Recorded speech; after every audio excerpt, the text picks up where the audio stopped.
नमस्कार आप सभी को, स्वागत है आपका हमारे इस प्लेटफ़ॉर्म पर।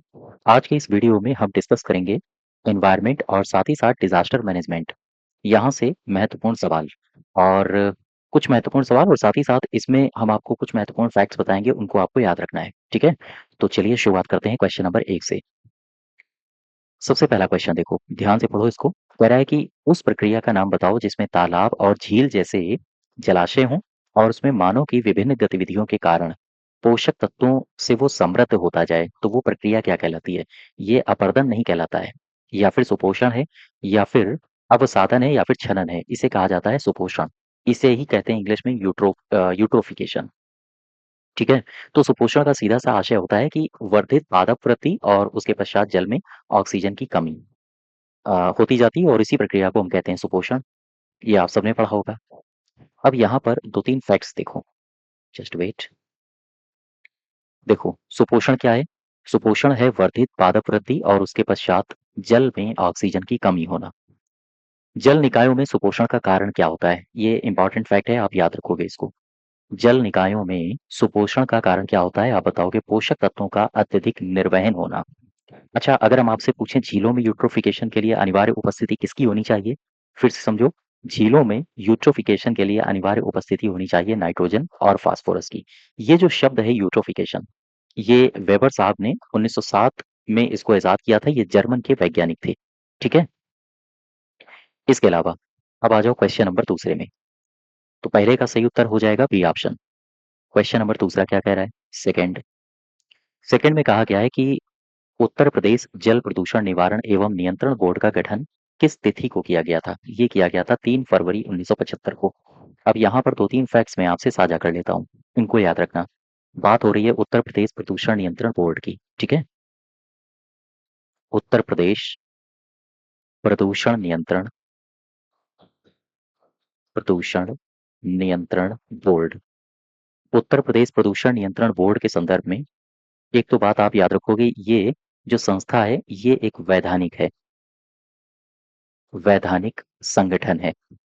और इसके अलावा इसका जो गठन किया गया था 3 फरवरी 1975 को। 3 फरवरी 1975 को उत्तर प्रदेश जल प्रदूषण और निवारण एवं नियंत्रण बोर्ड का गठन किया गया। नियंत्रण बोर्ड का किया गया गठन। अब इसके बाद क्या हुआ? प्रारंभ में जब इसका गठन किया गया था, तो आप सबको पता होगा एक अधिनियम के बारे में। इसको बोलते हैं जल प्रदूषण नियंत्रण अधिनियम, ये इसके अंतर्गत आता था। तो प्रारंभ में प्रारंभ में यह जल प्रदूषण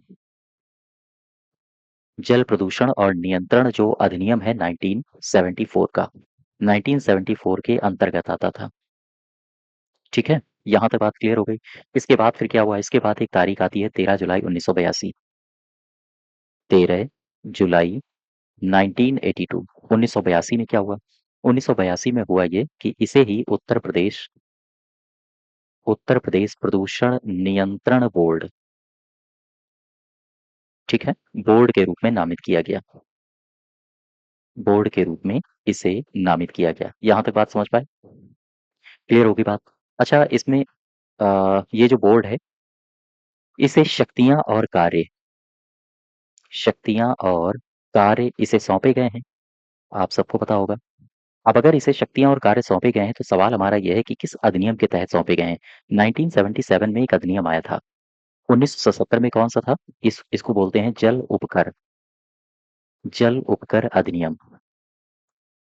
तो ये बातें याद रखनी। इस बोर्ड को शक्तियाँ और कार्य किस अधिनियम के अंतर्गत सौंपे गए हैं? 1977 के जल उपकर अधिनियम के अंतर्गत।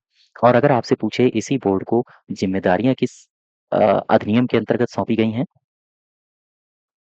कुछ महत्वपूर्ण जिम्मेदारी, तो इसके लिए एक अधिनियम है जिसको बोलते हैं, ये 1986 का अधिनियम है। ये है पर्यावरण संरक्षण अधिनियम। ठीक है? इस अधिनियम के तहत ये 1986 का है। इस अधिनियम के तहत इसे कुछ महत्वपूर्ण जिम्मेदारियाँ सौंपी गई हैं। यहाँ तक बात समझ पा रहे हो? अब यहाँ मैं कुछ महत्वपूर्ण अधिनियम लिखे देता हूँ, इनको ज़रूर याद रखना। लिख लो, महत्वपूर्ण अधिनियम। महत्वपूर्ण अधिनियम और नियम, इसको याद रखना है। ये कौन-कौन से हैं? जैसे अगर आपसे पूछे जल अधिनियम,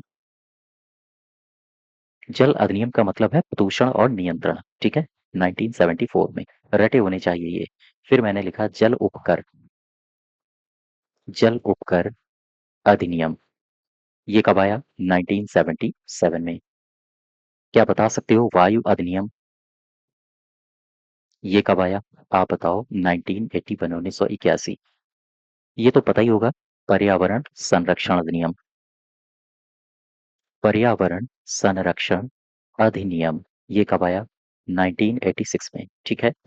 फिर अगर मैं आपसे पूछूं, मुझे बताओ, एक अधिनियम है खतरनाक अपशिष्ट प्रबंधन नियम, ये कब आया है? प्रबंधन नियम की हम बात कर रहे हैं। 1989, 1989। रट लो इसको। एक तरफ अधिनियम या नियम और दूसरी तरफ ईयर दे के आपसे कूट मिलाने के लिए सवाल पूछ सकता है, याद रखना।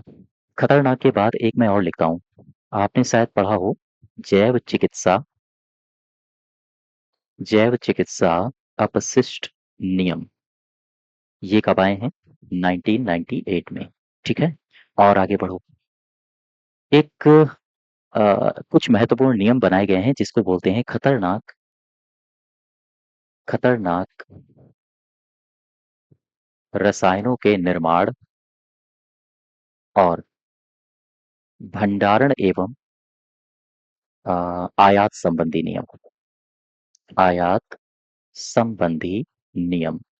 ये जो नियम हैं, आपको ध्यान रखना होगा, ये नियम 1989 में आए, ठीक है? अब वापस आ जाओ। कुछ महत्वपूर्ण डेटा में यहाँ पर मैंने लिखा हुआ है, इसको आप लगातार रिवीजन करते रहोगे। ये डेटा क्या है? यहाँ पर देखो, उत्तर प्रदेश प्रदूषण नियंत्रण बोर्ड की बात हो रही है। ये कैसा संगठन है? वैधानिक। 3 फरवरी 1975 को उत्तर प्रदेश जल प्रदूषण निवारण एवं नियंत्रण बोर्ड का गठन होता है। प्रारंभ में जल प्रदूषण नियंत्रण अधिनियम 1974 के अंतर्गत था। 13 जुलाई 1982 को ये उत्तर प्रदेश प्रदूषण नियंत्रण बोर्ड के रूप में नामित किया गया और जल उपकर अधिनियम 1977 के तहत शक्तियां और कार्य इसको सौंपे गए हैं। इसके अलावा इसके अलावा पर्यावरण संरक्षण अधिनियम 1986 के तहत कुछ महत्वपूर्ण जिम्मेदारियां दी गई हैं। ये राज्य में करता क्या है? तो ये राज्य में 34 स्थानों पर सतही जल निकायों की नियमित निगरानी करता है और 19 स्थानों पर परिवेशी वायु गुणवत्ता की नियमित निगरानी करता है। यहाँ पर कुछ महत्वपूर्ण जानकारियां हैं। इन जानकारियों के अलावा यहाँ पर आ जाओ सीधे। इसका हेडक्वार्टर आपसे पूछ सकते हैं, तो ये स्टेटमेंट याद रखना। उत्तर प्रदेश प्रदूषण नियंत्रण बोर्ड राज्य भर में फैले अपने 28 क्षेत्रीय कार्यालयों के साथ-साथ भवन संख्या अ 12 भी साथ ही साथ गोमती नगर लखनऊ में ये अपने मुख्यालय के माध्यम से काम करता है, ठीक है? बाकी बोर्ड के काम क्या हैं? तो बोर्ड के कार्य यहाँ पर मैंने मेंशन कर दिए हैं। ये कुछ महत्वपूर्ण अधिनियम हैं, इनको ज़रूर याद रखोगे। जल अधिनियम 1974, जल उपकर अधिनियम 1977, वायु अधिनियम 1981, पर्यावरण संरक्षण अधिनियम 1986, खतरनाक अपशिष्ट प्रबंधन नियम 1989 और इसके अलावा जैव चिकित्सा अपशिष्ट नियम 1998, ठीक है? साथ ही साथ खतरनाक रसायनों के निर्माण, भंडारण और आयात संबंधी नियम 1989 भूलना नहीं, आपसे पूछे जा सकते हैं। अब आ जाओ क्वेश्चन नंबर तीसरे में। थर्ड क्या कह रहा है? इसको ध्यान से देखो। कह रहा है कि निम्नलिखित में से कौन-सा विकास वर्तमान की आवश्यकताओं को पूरा करता है, बिना भविष्य की पीढ़ियों की अपनी आवश्यकताओं को पूरा करने की क्षमता से समझौता किए। इसी को कहा जाता है सस्टेनेबल डेवलपमेंट। इसी को कहा जाता है विकास सतत विकास। ए ऑप्शन सही हो जाएगा तीसरे का, ठीक है? और इसे विकसित किसने बनाया था, या हम कहें इसे चर्चा में कौन लाया था? कौन-सी रिपोर्ट थी जिसने इस शब्द को लोकप्रिय बना दिया था? इसे लोकप्रिय बनाने के लिए आपने ब्रंटलैंड रिपोर्ट के बारे में सुना होगा और पढ़ा भी होगा, है ना? इसी रिपोर्ट ने इसे लोकप्रिय बना दिया था। अब आ जाओ फोर्थ में, चौथे को ध्यान से देखो। कह रहा है नमामि गंगे कार्यक्रम, ये क्या है? ये वास्तव में एक निजी पहल है? नहीं। एक राज्य स्तरीय कार्यक्रम है? ये भी गलत है। कृषि योजना है? ये भी गलत है। ये एक एकीकृत संरक्षण मिशन है। डी ऑप्शन सही होना चाहिए, ठीक है? 2014 से ये शुरू हुआ था जून में। यहाँ तक बात क्लियर हो रही है आपको? देखो, नमामि गंगे में कुछ आपसे फैक्ट्स पूछे जा सकते हैं। ये फैक्ट्स याद रखना। सबसे पहले नमामि गंगे कार्यक्रम एकीकृत संरक्षण मिशन है। 2014 से जून से इसको शुरू किया गया है। अगर आपसे पूछे नमामि गंगे कार्यक्रम के प्रमुख स्तंभ कौन-कौन से हैं? सीवरेज उपचार अवसंरचना, नदी सतह की सफाई, वनीकरण, नदी तट विकास, जैव विविधता, जनसाधारण, गंगा ग्राम और साथ ही साथ औद्योगिक अपशिष्ट की निगरानी। ठीक है? कुछ महत्वपूर्ण फैक्ट्स और यहाँ पर लिख दिए हैं, इनको भी याद रखना। अगर आपसे पूछे केंद्रीय अंतःस्थलीय मात्स्यिकी अनुसंधान संस्थान, ये कहाँ पर है? कोलकाता में इसको एस्टैब्लिश किया गया था 1947 में। लेकिन इसका हेडक्वार्टर अगर आपसे पूछे तो बताओगे बैरकपुर पश्चिम बंगाल में है। ठीक, कोलकाता से ट्रांसफर कर दिया गया था। क्षेत्रीय अनुसंधान कहाँ पर है? तो कई जगहों पर क्षेत्रीय अनुसंधान केंद्र हैं, लेकिन उत्तर प्रदेश में अगर पूछे इसका तो आप बताओगे इलाहाबाद में है। ठीक है? एक शब्द आपने काफी चर्चा में सुना होगा, गंगा ग्राम। तो पेयजल और स्वच्छता मंत्रालय ने 5 राज्यों में गंगा के किनारे 1647 ग्राम पंचायतों की पहचान करी है। ये राज्य कौन-कौन से हैं? 5 राज्य बोला है। यूके यानी उत्तराखंड, बिहार, उत्तर प्रदेश, झारखंड और साथ ही साथ वेस्ट बंगाल। ठीक है? अब वापस आ जाओ। क्वेश्चन नंबर कौन-सा था? तीसरा, सॉरी चौथा। अब हम बढ़ते हैं क्वेश्चन नंबर 5 की तरफ। 5वें को ध्यान से देखो। 5th में कह रहा है कि राज्य प्रदूषण नियंत्रण बोर्ड उद्योगों को अनुमति किस माध्यम से नियंत्रित करता है? 1 मिनट। राज्य प्रदूषण नियंत्रण बोर्ड उद्योगों को अनुमति किस माध्यम से नियंत्रित करता है? ये पूछ रहा है ना। तो स्थापना सहमति और संचालन सहमति सही हो जाएगा 5वें का। 5th का ए ऑप्शन। दोहराओ जरा। 2-3 बातें 2-3 बातें नहीं बल्कि 2 धाराएँ हैं, इन धाराओं को याद रखना। एक अधिनियम आपने पढ़ा होगा, ये अधिनियम है जल प्रदूषण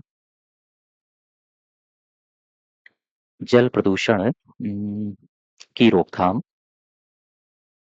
जल प्रदूषण की रोकथाम और नियंत्रण अधिनियम।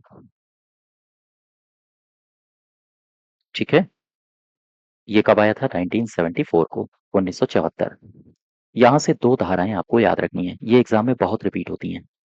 ये कौन-कौन सी धाराएँ हैं? एक धारा है धारा नंबर 17 और दूसरी धारा है धारा नंबर 4। तो धारा 17 में क्या कहा गया है? इसमें कहा गया है कि जो राज्य प्रदूषण नियंत्रण बोर्ड होगा, उसके कार्य क्या होंगे? अर्थात यहाँ लिख लो, राज्य प्रदूषण राज्य प्रदूषण नियंत्रण बोर्ड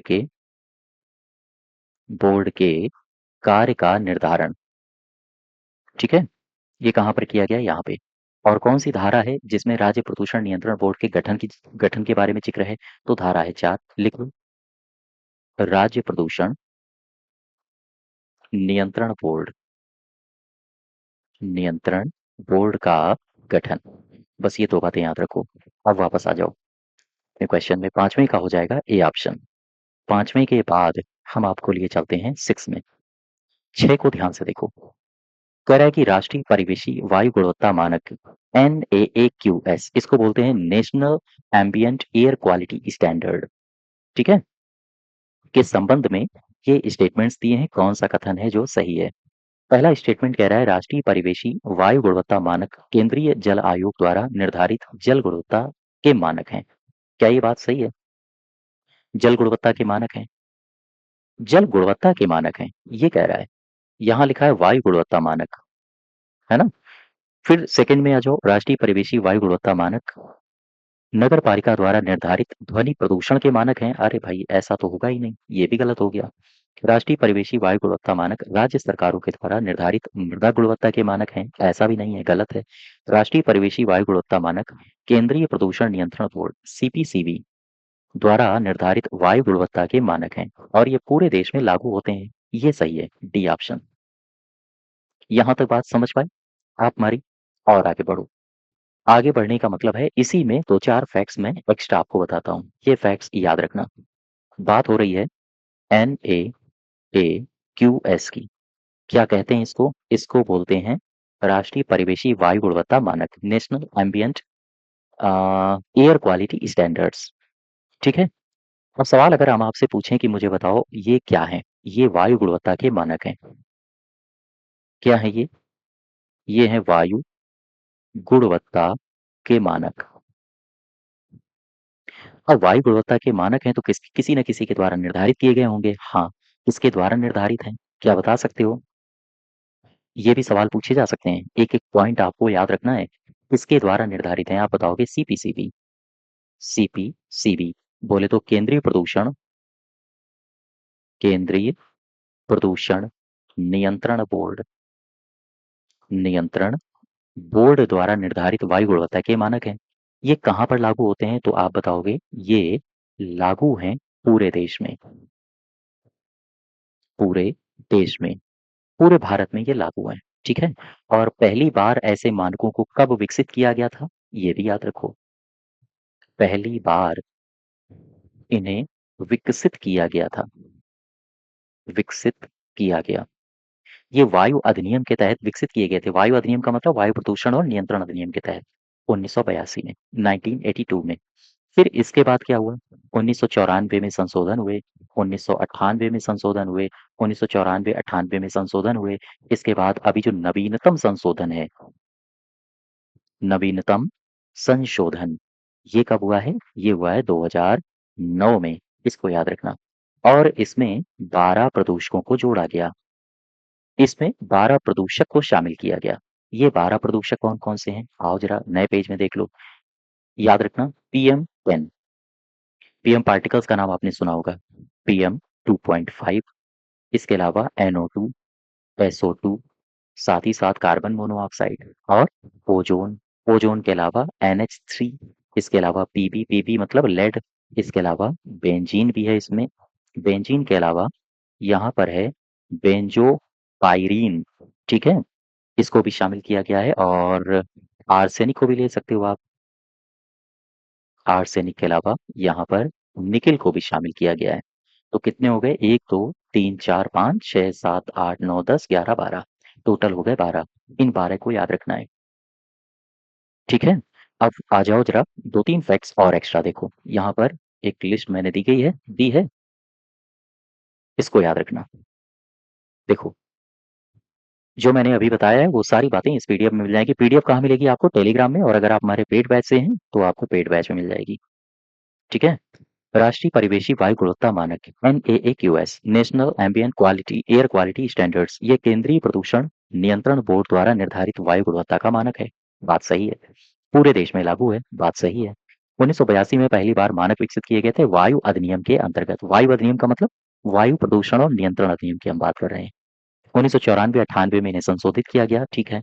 नवीनतम संशोधन 2009 में किया गया और वर्तमान में इसमें 12 प्रदूषक शामिल किए गए हैं। ये 12 प्रदूषक हैं। PM particles 10, 2.0, NO2, SO2, NH3, PB, benzene, benzopyrene और इसके अलावा कार्बन मोनोऑक्साइड, ओजोन और आर्सेनिक और निकेल। ठीक है? ये हैं।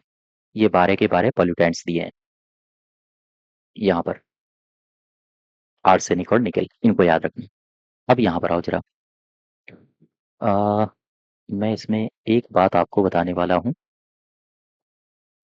ये देखो, यहाँ पर आओ। ये फैक्ट याद रखना। ये वायु गुणवत्ता का आकलन करने और उसे 6 श्रेणियों में वर्गीकृत करने के लिए राष्ट्रीय वायु गुणवत्ता सूचकांक 2014 में शुरू किया गया था। और इसके अलावा यहाँ पर आओ, इसको याद रखो। Just wait. देखो, ये जो कार्बन डाइऑक्साइड है इसे AQI और NAAQS दोनों में वायु प्रदूषक के तौर पर इसको शामिल नहीं किया गया है। ठीक है? अब आ जाओ क्वेश्चन नंबर 6 हो गया। 7th में आ जाओ। प्रश्न नंबर 7। 7 में क्या कहा गया है?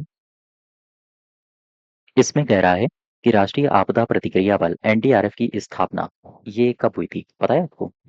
NDRF के बारे में पूछ रहा है आपसे। तो 2006 में हुई थी, 19 जनवरी को। फिर आ जाओ क्वेश्चन नंबर 8 में। 8 क्या कह रहा है? इसमें कहा है जीवों की जीवित कोशिकाओं के भीतर पदार्थों का चयनात्मक धीरे-धीरे संचय और संग्रह क्या कहलाता है? जैव संचयन कहलाता है। बायो एक्यूमुलेशन आपने शब्द सुना होगा। जैव संचयन। 9th में क्या है? Question number 9। पुनर्चक्रण क्या है? किसे कहते हैं पुनर्चक्रण? पुनर्चक्रण यानी रिसाइकिल। ठीक है? जैसे मान लो हमने कोई वस्तु यूज़ की और उसको फिर से रिसाइकिल कर दिया गया, फिर से यूज़ करने लायक बना दिया गया। खुले क्षेत्रों में अपशिष्ट पदार्थों को जलाने की प्रक्रिया नहीं है। प्राकृतिक संसाधनों से खनिज निकालने की प्रक्रिया, ये भी गलत है। औद्योगिक अपशिष्ट को जल निकायों में डालने की प्रक्रिया, ये भी गलत है। संसाधनों की खपत और प्रदूषण कम करने के लिए अपशिष्ट पदार्थों को नए उत्पादों में परिवर्तित करने की प्रक्रिया। डी ऑप्शन सही हो जाएगा, 9th का। यहाँ तक बात समझ पा रहे हो? ठीक है, और आगे बढ़ें। 9th के बाद आ जाओ 10th में। 10वां क्या कह रहा है? केंद्रीय प्रदूषण नियंत्रण बोर्ड सीपीसीबी की स्थापना किस अधिनियम के अंतर्गत की गई थी? बता दो आप। ये हुई थी जल प्रदूषण नियंत्रण और निवारण अधिनियम 1974 के अंतर्गत। ये ऑप्शन सही हो जाएगा। ठीक है, 1974। और आगे बढ़ें। क्वेश्चन नंबर 10वें के बाद चलो 11वें में। राष्ट्रीय आपदा प्रतिक्रिया बल एनडीआरएफ के अंतर्गत, यानी ये जो एनडीआरएफ है ये किसके अंतर्गत काम करता है? गृह मंत्रालय के अंतर्गत। इसकी इसी के अंतर्गत आता है ये। बारे में क्या है? बारे में है चेरनोबिल आपदा, ये किस देश में हुई थी? किस देश में परमाणु ऊर्जा संयंत्र दुर्घटना थी ये थी यूक्रेन में। और ये कब हुई थी ये भी आपसे पूछा जाता है, 26 अप्रैल को 1986। ये ईयर याद रखना, एग्जाम में पूछा जाता है। ठीक है, नेक्स्ट देखो क्वेश्चन नंबर 13। इसको ध्यान से समझो। कह रहा है राष्ट्रीय राजधानी क्षेत्र और आसपास के क्षेत्र में वायु गुणवत्ता प्रबंधन आयोग 2021 आयोग विधेयक 2021 के संबंध में निम्नलिखित में से कौन सा कथन सही है? यहाँ नहीं, गलत लिखा है। इसे 26 जनवरी 2021 को लोकसभा में प्रस्तुत किया गया था क्या, या इसे 30 जुलाई 2021 में लोकसभा में प्रस्तुत किया गया था? फिर कह रहा है इसे 10 दिसंबर 2021 को लोकसभा में प्रस्तुत किया गया था, या फिर इसे 15 मार्च 2021 को लोकसभा में प्रस्तुत किया गया था। आंसर हो जाएगा बी ऑप्शन। B option. अब यहाँ पर आओ जरा। एक शब्द आपने सुना होगा ईपीसीए, पर्यावरण प्रदूषण प्राधिकरण कहते हैं इसको। इंग्लिश में बोले तो environment pollution and control authority, EPCA कहा जाता है। इसके बारे में 3-4 फैक्ट याद रखना। ठीक है, मैं यहाँ पर लिख देता हूँ। ईपीसीए, पर्यावरण प्रदूषण, पर्यावरण प्रदूषण रोकथाम और नियंत्रण, रोकथाम और नियंत्रण, ये एक प्राधिकरण है। इस प्राधिकरण के बारे में आपसे 3-4 फैक्ट पूछ सकता है, और इस प्राधिकरण के बारे में अगर 3-4 फैक्ट पूछे तो आप बता देना। सबसे पहला फैक्ट क्या पूछेगा? ईपीसीए। ईपीसीए को क्या कहते हैं पता है? ईपीसीए को बोलते हैं environment pollution prevention and control authority. अब यहाँ पर आओ, अगर आपसे इसका गठन पूछे तो क्या बताओगे? 1998, 1998 में। ये चीजें रट लो एकदम से। और अगर आपसे पूछिए किस मंत्रालय के अंतर्गत किया गया था काम, तो चूंकि पर्यावरण है, पर्यावरण प्रदूषण की बात हो रही है, तो फिर जाहिर सी बात है ये मंत्रालय होगा पर्यावरण मंत्रालय। पर्यावरण मंत्रालय। यहाँ तक बात क्लियर हो गई? किस अधिनियम के अंतर्गत है तो क्या बताओगे? एक अधिनियम है, इसको बोलते हैं पर्यावरण पर्यावरण संरक्षण अधिनियम। पर्यावरण संरक्षण अधिनियम 1986, 1986। और इसी अधिनियम की एक धारा है, धारा नंबर है 5। इसी धारा 5 के अंतर्गत, या हम कहें 5 के तहत शक्तियां इसको प्राप्त की गई, शक्तियां इसको दी गई हैं। और ये जो पर्यावरण प्रदूषण रोकथाम नियंत्रण प्राधिकरण है, ईपीसीए जिसे कहा जाता है, ये एक मामला हुआ था सुप्रीम कोर्ट में। एमसी मेहता बना भारत संघ मामला, इसी मामले के बाद ये आया था अस्तित्व में। तो ये मामला कौन सा है इसे भी आप याद रखोगे, आपसे पूछ सकता है। एमसी मेहता,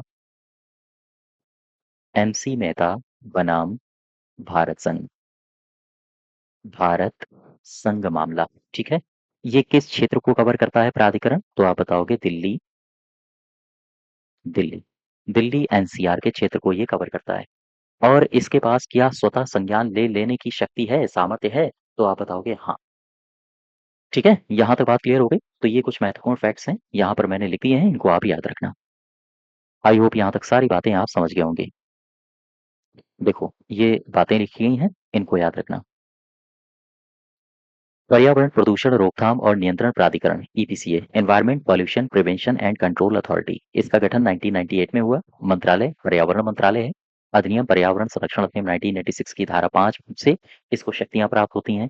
एमसी मेहता बनाम भारत संघ मामला से संबंधित है ये। दिल्ली एनसीआर क्षेत्र के लिए है, और स्वतः संज्ञान अपने काम कार्यों में ये ले सकता है। 13 के बाद अब आ जाओ क्वेश्चन नंबर 14 के पास। 14 को ध्यान से देखो। इसमें कह रहा है स्थानिकता क्या है?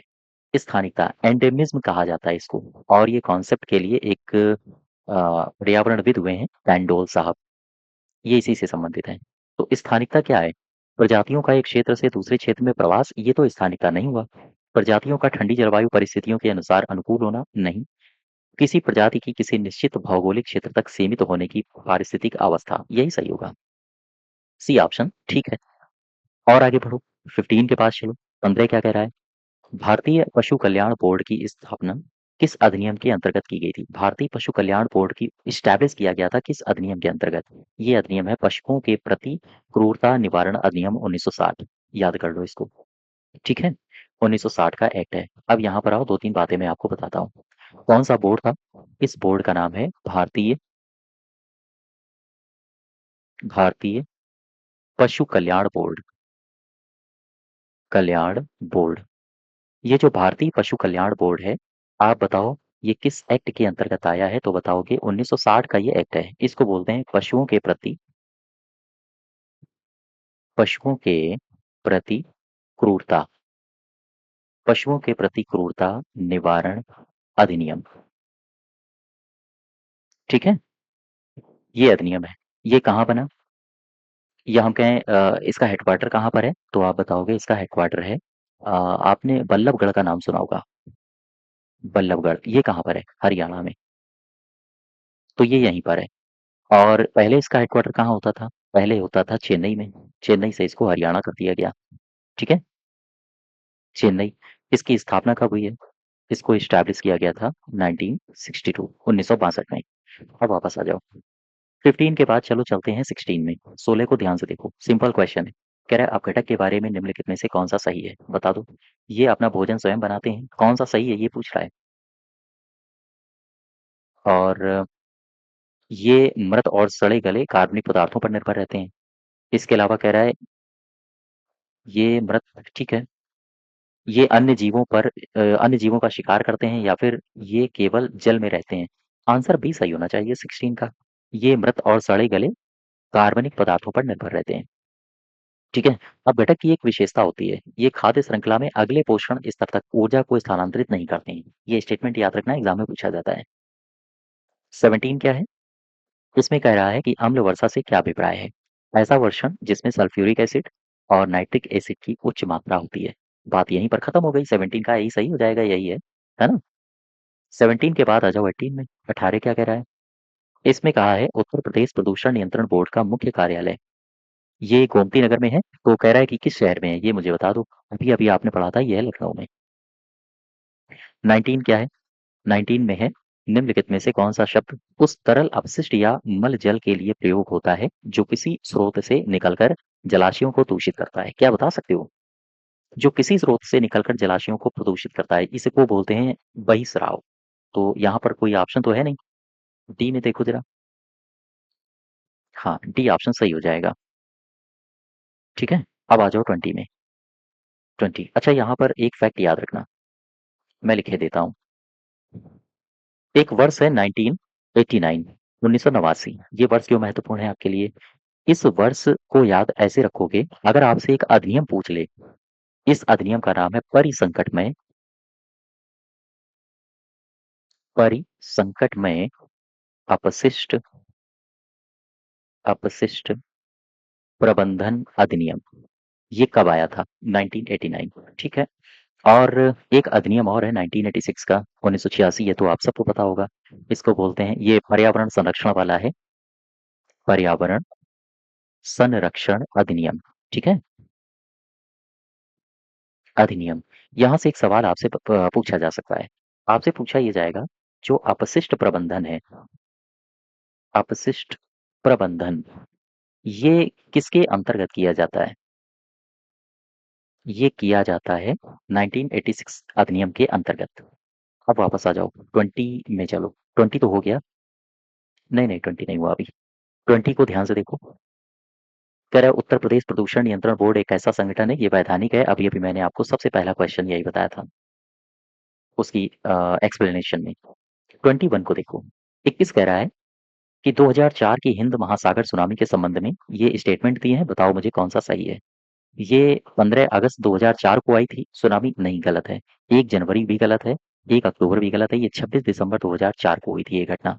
और इसमें तमिलनाडु, आंध्र प्रदेश और भारत के अन्य तटीय क्षेत्रों को इसमें प्रभावित किया गया था। भारत की बात करें तो ये वाला क्षेत्र, ये तमिलनाडु, आंध्र प्रदेश, यानी कि ये वाला क्षेत्र प्रभावित हुआ था ज़्यादातर, है ना? और चूँकि 26 दिसंबर है तो इस दिवस के कारण इसे कहते हैं boxing day tsunami. Boxing day tsunami, इसको भी याद रखना, ठीक है? और आगे बढ़ो, 22 के पास चलो, 22 के पास। 1972 के स्टॉकहोम सम्मेलन के संबंध में कौन-सा कथन सही है? ये पूछ रहा है आपसे। बताओ भाई कौन-सा सही है? आपको पता होना चाहिए। ये 1992 में रियो डी जेनेरियो में आयोजित हुआ था, ये गलत है। 1972 का है स्टॉकहोम सम्मेलन। इसमें केवल लगभग 143 देश, विकसित देशों ने भाग लिया और विकासशील देशों को भागीदारी से इसमें बाहर रखा गया। ये भी गलत है। यह सम्मेलन मुख्य रूप से 137 देशों से अधिक देशों में पर्यावरणीय परिणामों पर विचार किए बिना तीव्र औद्योगिक विकास नीतियों को बढ़ावा देने पर केंद्रित था। ये भी गलत है। यह मानव पर्यावरण पर संयुक्त राष्ट्र सम्मेलन था जिसमें 113 देशों ने पर्यावरण पर मानव प्रभाव के बारे में चिंता व्यक्त की थी। ये बात सही है। ये बात सही है। आओ जरा 2-4 बातें आपसे साझा कर लें। 1972 हम बात कर रहे हैं 1972 की। क्या हुआ?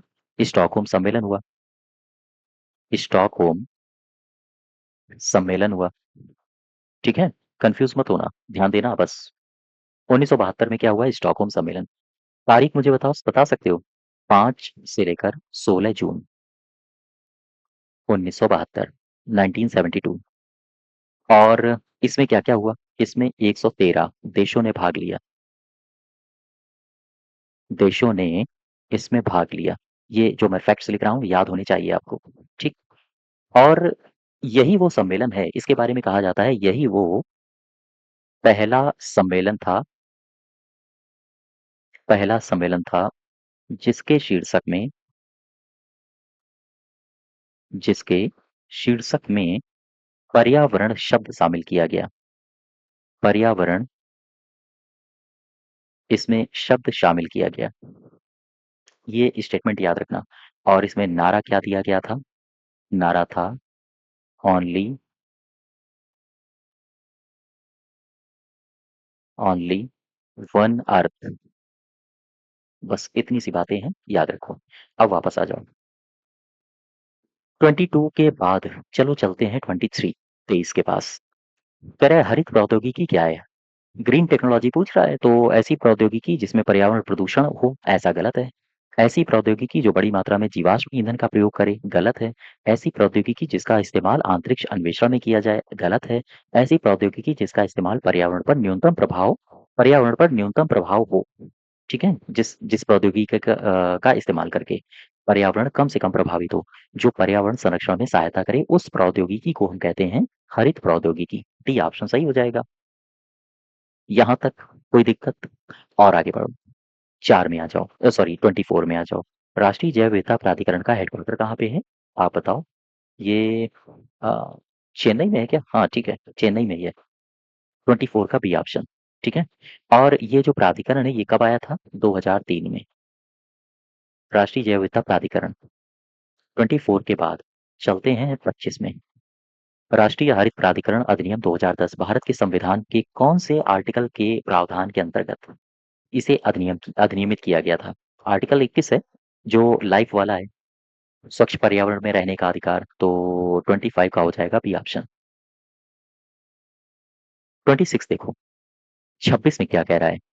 26 में कहा यह गया है कि राज्य आपदा प्रतिक्रिया कोष एसडीआरएफ के संबंध में निम्नलिखित में से सही कथन कौन सा है? यह कोष धारा 32 के अंतर्गत इसका गठन किया गया है, बिल्कुल गलत है।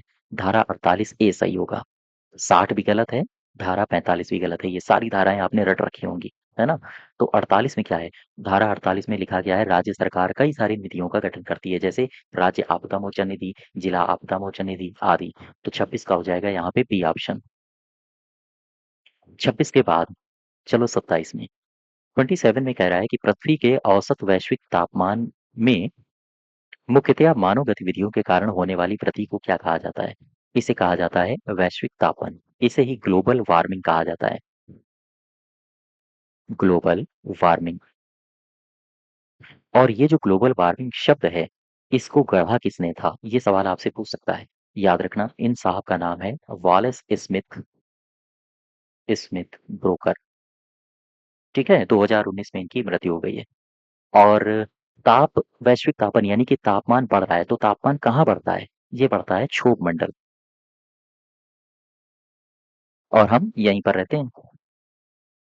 अब आ जाओ 28 में। 28 क्या कह रहा है? इन सीटू संरक्षण। इन सीटू एक्स सीटू दो होते हैं, मैंने आपको पढ़ाया था। इन सीटू और एक्स सीटू। इनमें क्या होता है, जैसे मान लो कोई जानवर है, अगर वो विलुप्ति होने की कगार पे है, तो उसको जहाँ रह रहा है उसकी प्राकृतिक आवास में उसे रखेंगे और उसे संरक्षण देंगे। अब मान लो कोई जानवर है, जिसे या कोई पौधा है जिसे ऐसा लगता है कि यहाँ पर रखना खतरे से खाली नहीं है, हो सकता है उसके प्राकृतिक आवास में वो मर जाए, तो फिर उसे बाहर ले जाते हैं, उसको कृत्रिम आवास देते हैं। तो ये हो गया एक्स, बाहर चला गया। इन मतलब अपने अंदर ही रहा, अर्थात प्रजातियों को कृत्रिम प्रयोगशाला में, कृत्रिम तो गलत हो जाएगा, ये एक्स का उदाहरण है। केवल विलुप्त प्रजातियों के संरक्षण की प्रक्रिया, ये भी गलत है। प्रजातियों को विदेशी देशों में स्थानांतरित करने की प्रक्रिया, ये भी गलत है। इन सीटों पूछ रहा है ना, तो प्रजातियों को उनके प्राकृतिक पारितंत्र में संरक्षित रखने की प्रक्रिया, डी ऑप्शन सही होगा। अब आ जाओ 29 के पास। 29 क्या कह रहा है? पृथ्वी की पर्पटी के संबंध में निम्नलिखित में से कौन सा कथन सही है? प्रॉपर्टी स्थल मंडल की सबसे अंदरूनी नहीं होती है, ये ऊपर वाली होती है। प्रॉपर्टी स्थल मंडल की सबसे बाहरी परत है और इसकी घनत्व तो अन्य दो परतों से कम होता है। हाँ, ये सही है। ये कोर और मेंटल के बीच स्थित होती है, गलत बात है ये। प्रॉपर्टी पिघले हुए पदार्थ से बनी होती है, ये भी गलत बात है। 29 का हो जाएगा बी ऑप्शन। ठीक है, 29 के बाद आ जाओ 30 में। कह रहा है उत्तर प्रदेश प्रदूषण नियंत्रण बोर्ड को उत्तर प्रदेश के किस कानून को लागू करने की जिम्मेदारी सौंपी गई? तो बात सही है, पर्यावरणीय कानून, इन्वायरमेंटल लॉज को लागू करेगा ये। ठीक है, 31 क्या है? 31 में कह रहा है कि मुझे बताओ, विस्तारित यूरोपीय संघ के लिए सतत विकास रणनीति ये कब अपनाई गई थी? विस्तारित यूरोपीय संघ के लिए सतत विकास की रणनीति कब अपनाई गई थी? ये अपनाई गई थी 2006 में। ये रट लो। 31 का हो जाएगा, देखो आंसर कहाँ पर दिया गया है, 2006, बी ऑप्शन। अब आ जाओ 32 में। 32 क्या कह रहा है? इसमें कहा यह गया है कि जल प्रदूषण निवारण और नियंत्रण अधिनियम 1972 के अंतर्गत राज्य प्रदूषण नियंत्रण बोर्ड किसके कानून ले सकता है? अ, इसमें फिर से पढ़ो जरा, क्या कह रहा है? जल प्रदूषण निवारण और नियंत्रण अधिनियम 1974 के अंतर्गत राज्य प्रदूषण नियंत्रण बोर्ड किसके नमूने ले सकता है?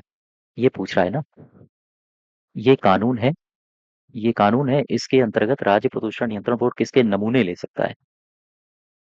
ये कानून केवल मिट्टी के ले सकता है, या फिर अच्छा जल प्रदूषण के अंतर्गत ले रहा है, तो आंसर होना चाहिए अपशिष्ट और सीवेज, बी ऑप्शन सही हो जाएगा 32 का। 32 का बी। 33 में आ जाओ।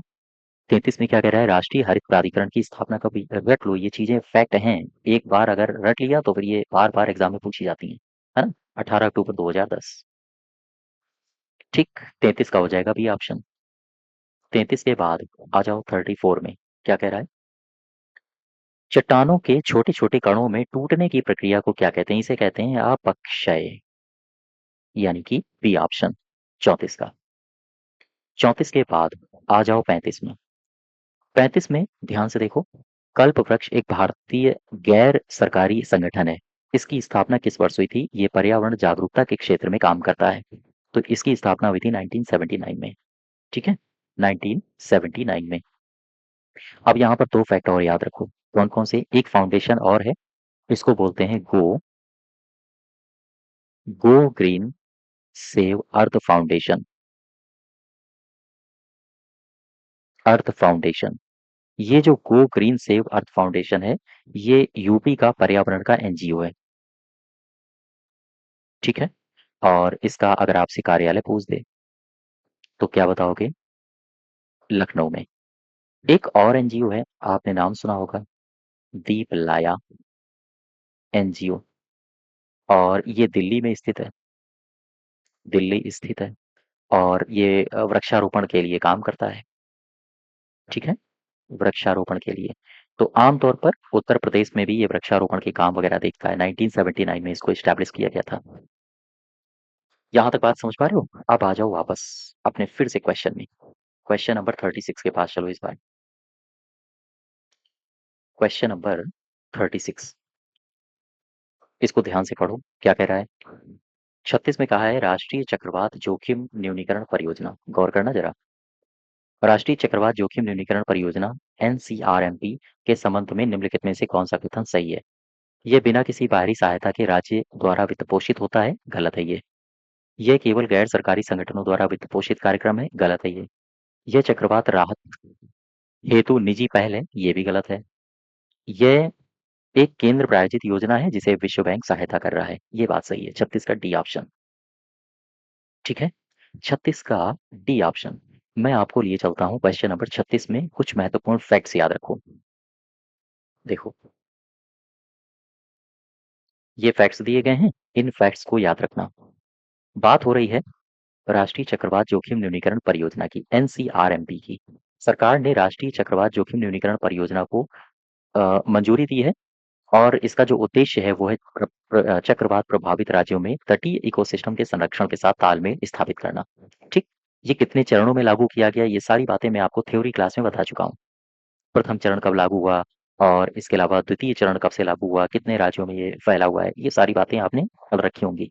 ये चीजें हैं, इनको आप एक बार फिर से रिवीजन कर लेना। लेकिन यहाँ पर आओ जरा, मैं आपको एक अलग से फैक्ट्स बता रहा हूँ, ये फैक्ट याद रखना। इस परियोजना के 4 मुख्य घटक हैं, ठीक है? ये 4 मुख्य घटक कौन-कौन से हैं? ये पहला घटक है। आपसे पूछेगा घटक ए क्या है? घटक बी क्या है? घटक सी क्या है? घटक डी क्या है? या पहला, दूसरा, तीसरा, चौथा क्रम से याद रखना। तो पहला घटक है अंतिम मील तक कनेक्टिविटी प्रदान करना। दूसरा क्या है? निर्देशात्मक और गैर निर्देशात्मक उपाय करना। चक्रवाती खतरों को कम करने और क्षमता निर्माण में सहायता करना, ये तीसरा है। और चौथा है परियोजना का प्रबंधन करना और कार्यान्वयन में सहयोग प्रदान करना। ये फैक्ट और याद रखना, बाकी सारी बातें आपने याद कर ली होंगी चूंकि ये योजना मैंने आपको थ्योरी बैच में पढ़ाई हुई है, ठीक है। अब वापस आ जाओ, यहाँ पर कौन सा क्वेश्चन था? ये 36। 36 के बाद चलो 37 में। 37 क्या कह रहा है? कह रहा है पारिस्थितिकी शब्द यूनानी शब्द ओइकोस और लोगोस से बना है। आंसर हो जाएगा ए ऑप्शन। 38 क्या कह रहा है? ओजोन परत की सुरक्षा के लिए ओजोन क्षयकारी पदार्थों को समाप्त करने के लिए 1987 में कौन सी अंतर्राष्ट्रीय संधि अपनाई गई? आप बता दो। ओजोन के लिए है Montreal protocol. Montreal D option सही होगा।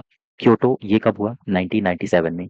स्टॉकहोम सम्मेलन ये 1972 में हुआ और पेरिस समझौता ये 2015 में हुआ। रट लो बिल्कुल।